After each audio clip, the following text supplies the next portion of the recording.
Seigneur, voilà ce que nous avons fait encore en tant que pasteur. Nous savons que tu es un Dieu qui te révèle et qui envoie, mais nous avons fait des écoles pastorales pour éteindre ta vérité, où à la base, à la tête, c'est les francs-maçons des États-Unis, de l'Angleterre, de la France, qui ont initié ces écoles théologiques pour égarer ceux qui devaient délivrer le monde, les évangélistes. Et nous sortons de ces écoles avec deux démons, l'ignorance et l'orgueil. Seigneur, je te demande pardon pour ce groupe de nouveaux pasteurs qui sont devenus des écrivains à travers le monde. Tellement nous avons été aveuglés par l'ignorance. Nous écrivons chacun des livres pour faire des livres parallèles à la Bible. Et tellement nos livres ont envahi les librairies. Quand tu rentres dans une librairie, tu ne sais pas s'il faut acheter la Bible ou il faut acheter nos livres. Père, c'est notre génération. Et je fais partie de cette génération. C'est nous qui avons mis cette abomination dans la maison de Dieu. Il y a un monsieur qui s'appelait Branham qui a fait des livres. Aujourd'hui, ces livres sont en train d'égarer un grand nombre. Ces livres sont lits par rapport à ta Bible que tu as laissée. Aujourd'hui, en Côte d'Ivoire, nous avons un monsieur du nom de Kakou Philippe qui a brûlé la Bible ouvertement devant le silence coupable de toutes les associations évangéliques et qui a écrit son livre. Et d'ici 20 ans, 50 ans, un grand nombre va être égaré à partir de ces livres. Et je vois aujourd'hui tous les pasteurs qui ont pris de l'ampleur à partir de Facebook, à partir des réseaux qui se sont faits en train de dédicacer des livres. Et puis, leurs femmes aussi dédicacent des livres. Tout le monde est devenu écrivain. Père, non seulement cette génération de pasteurs et de prophètes ont installé l'abomination dans la maison de Dieu, mais ils ont osé nommer leurs femmes pasteurs, leurs femmes prophétesses à la chair. Ils ont osé nommer leurs femmes révérends. Et grave, Jézabel s'est installée à la chair pendant que ceux à qui tu as confié l'œuvre sont assis. Et toutes les prédications se ressemblent. C'est rempli de séduction, Seigneur, où elles se répètent. Nous avons répété, nous avons regardé. Ça ne nous a pas suffi. Nous, cette génération. Nous avons entraîné toutes les fêtes païennes dans ta maison, Seigneur. De 1980 à 1990, aucune fête de Noël se fêtait comme veillée dans ta maison.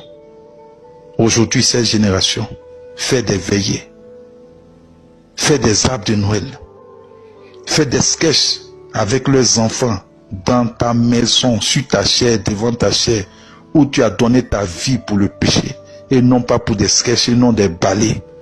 Mais cette génération de pasteurs autorise ces abominations dans la maison de Dieu. Et grave, ces enfants font des ballets de Rihanna, de Beyoncé, qui sont des sataniques. Voilà ce que nous avons fait. Nous avons introduit les deux fêtes païennes les plus populaires au monde dans ta maison, la Noël et la Saint-Sylvestre. Et tellement nous envions le monde, nous avons copié toutes les fêtes païennes dans la maison de Dieu, dans ta maison, Seigneur Jésus-Christ. Nous avons copié la fête des mères, la fête des pères, même la Saint-Valentin est fêtée dans certaines églises.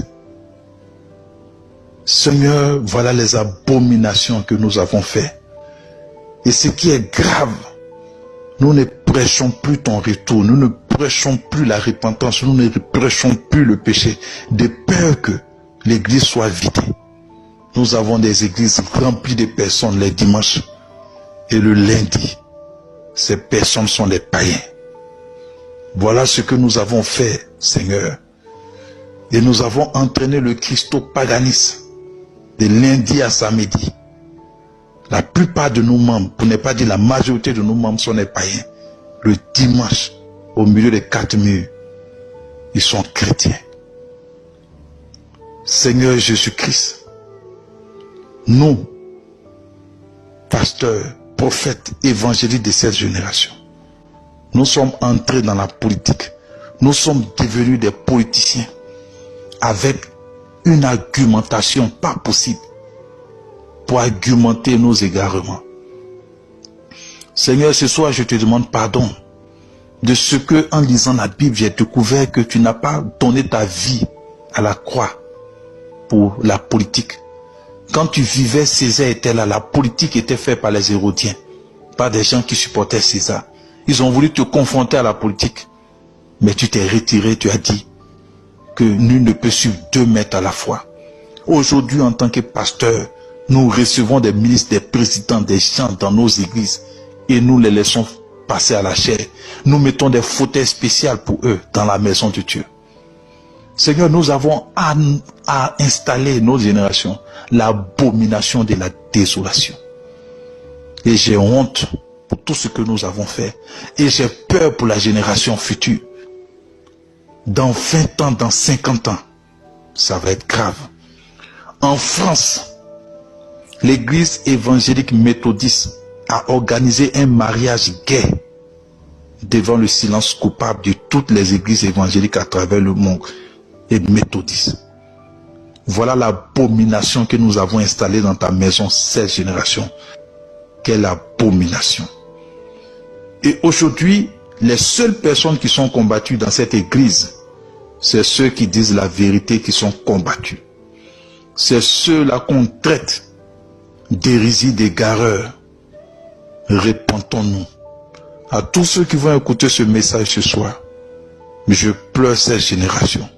Je pleure ma génération. Et je suis aussi coupable que tous les autres frères. Et aujourd'hui, j'appelle les vrais pasteurs qui sont cachés à travers le monde, à travers ces pays. Écoutez-moi bien, chers frères. Nous avons une seule vie. Nous allons tous mourir. La Bible dit la crainte des hommes est un piège. Vous êtes riches autant que ces personnes sont riches. Mais avec les mêmes moyens que vous avez, ils font des vidéos. Ils font des programmes spectaculaires pour attirer un grand nombre pour les égarer.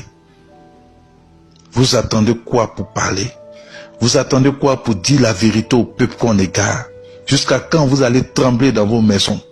Jusqu'à quand c'est votre femme et vos maisons qui vont écouter votre évangile de vérité? Privez-vous de nourriture.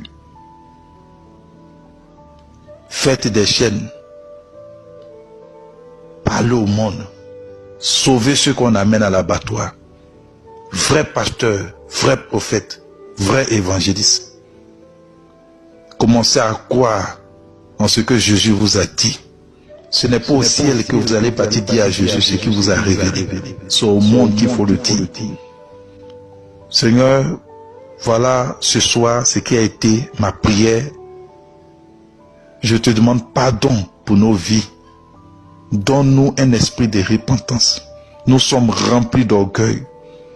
Nous sommes remplis de raisonnement. Nous argumentons nos erreurs, Seigneur. Je demande pardon pour cette génération. Au nom de Jésus-Christ. Amen.